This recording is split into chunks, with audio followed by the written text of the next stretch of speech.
ओम श्री परमात्मने नमः। श्रीमद् भगवद गीता तृतीय अध्याय 18वां श्लोक। नैव तस्य कृतेनार्थो न कृतेने कश्चन न चास्य सर्वभूतेषु कश्चिदर्भ व्यपाशः।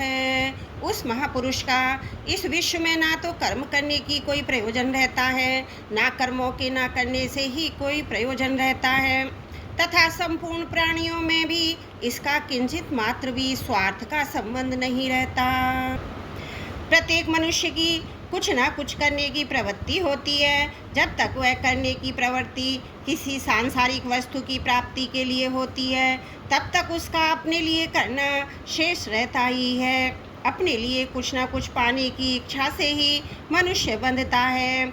उस इच्छा की निवृत्ति के लिए कर्तव्य कर्म करने की आवश्यकता है। कर्म दो प्रकार से किए जाते हैं, कामना पूर्ति के लिए और कामना निवृत्ति के लिए। साधारण मनुष्य तो कामना पूर्ति के लिए कर्म करते हैं, पर कर्मयोगी कामना निवृत्ति के लिए कर्म करता है। इसलिए कर्मयोग से सिद्ध महापुरुष में कोई भी कामना न रहने के कारण उसका किसी भी कर्तव्य से किंचित मात्र भी संबंध नहीं रहता। उसके द्वारा निस्वार्थ भाव से समाप्त सृष्टि के हित के लिए स्वतः कर्तव्य कर्म होते हैं। कर्मयोग से सिद्ध महापुरुष का कर्मों से अपने लिए व्यक्तिगत सुख आराम के लिए कोई संबंध नहीं रहता।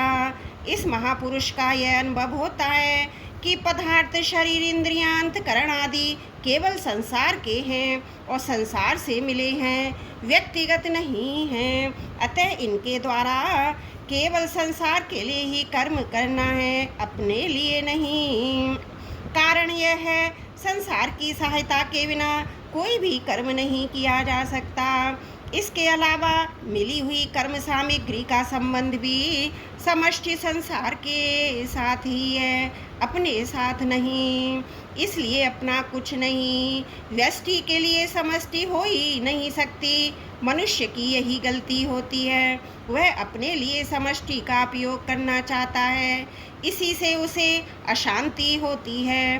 अगर वह शरीर इंद्रियां मन बुद्धि पदार्थ आदि का समष्टि के लिए उपयोग करे तो उसे महान शांति प्राप्त हो सकती है। कर्मयोग से सिद्ध महापुरुष में यही विशेषता रहती है कि उसके कहलाने वाले शरीर इंद्रियां मन बुद्धि पदार्थ आदि का उपयोग मात्र संसार के लिए ही होता है। अतः उसका शरीर आदि की क्रियाओं से अपना कोई प्रयोजन नहीं रहता। प्रयोजन न रहने पर भी उस महापुरुष से स्वाभाविक ही लोगों के लिए आदर्श रूप उत्तम कर्म होते हैं। जिसका कर्म करने से प्रयोजन रहता है, उससे आदर्श कर्म नहीं होते, यह सिद्धांत है। ना कृते नेह कश्चन, जो मनुष्य शरीर इंद्रियां मन बुद्धि आदि से अपना संबंध मानता है, आलस्य प्रमाद आदि में रुचि रखता है, वह कर्मों को नहीं करना चाहता, क्योंकि उसका प्रयोजन प्रमाद आलस्य आराम आदि से उत्पन्न तमाम सुख में रहता है। परंतु यह महापुरुष जो सात्विक सुख से भी ऊंचा उठ चुका होता है, तामस सुख में प्रवृत्त हो ही कैसे सकता है, क्योंकि इसका शरार आदि से किंचित मात्र भी संबंध नहीं रहता, आलस्य प्रमाद आदि में रुचि रहने का ही रहता है। प्राय साधक कर्मों के ना करने के ही महत्व देते हैं। वे कर्मों से उपरत होकर समाधि में स्थित होना चाहते हैं, जिससे कोई भी चिंतन बाकी ना रह जाए। यह बात श्रेष्ठ लाभप्रद तो है, पर सिद्धांत नहीं है। यद्यपि प्रवृत्ति की अपेक्षा निवृत्ति श्रेष्ठ है, तथापि यह तत्व नहीं है। प्रवृत्ति करना निवृत्ति ना करना दोनों ही प्रकृति के राज्य में है। निर्विकल्प समाधि तक सब प्रकृति का राज्य है, क्योंकि निर्विकल्प समाधि से भी उत्थान होता है, क्रिया मात्र प्रकृति में ही होती है। इसलिए चलने बोलने देखने सुनने आदि की तरह सोना बैठना खड़ा होना मौन होना मूर्छित होना समाधिस्थ होना भी क्रिया है। वास्तविक तत्व में प्रवृत्ति और निवृत्ति दोनों ही नहीं है। वह प्रवृत्ति निवृत्ति दोनों का निर्लिप्त प्रकाशक है। शरीर से तदात्मन होने पर ही शरीर को लेकर करना और ना करना ये दो विभाग होते हैं। वास्तव में करना और ना करना दोनों की एक ही जाति है। शरीर से संबंध रखकर ना करना भी वास्तव में करना ही है। जैसे गच्छति जाता है क्रिया है, ऐसे ही तिष्ठति खड़ा है भी क्रिया है। यद्यपि स्थूल दृष्टि से गच्छति में क्रिया स्पष्ट दिखाई देती है, तिष्ठति में क्रिया नहीं दिखाई देती। तथापि सूक्ष्म दृष्टि से देखा जाए तो जिस शरीर में जाने का क्रिया है उसी में खड़े रहने की क्रिया है। इसी प्रकार किसी काम को करना ना करना इन दोनों में ही क्रिया है। अतः जिस प्रकार क्रियाओं का स्थूल रूप से दिखाई देना प्रवृत्ति है, उसी प्रकार स्थूल दृष्टि से क्रियाओं का दिखाई न देना निवृत्ति है।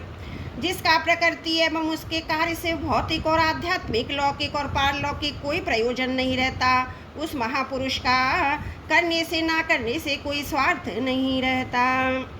जड़ता के साथ संबंध रहने पर ही करने और ना करने का प्रश्न होता है, क्योंकि जड़ता के संबंध के बिना कोई क्रिया होती ही नहीं। इस महापुरुष का जड़ता से सर्वदा संबंध विच्छेद हो जाता है। प्रवृत्ति निवृत्ति दोनों से अतीत सहज निवृत्त तत्व में अपनी स्वाभाविक स्थिति का अनुभव हो जाता है। अतः साधक को शरीर में अहमता और ममता से संबंध विच्छेद करने की ही आवश्यकता है। तत्व तो सदा ज्यों का त्यों विद्यमान है ही है।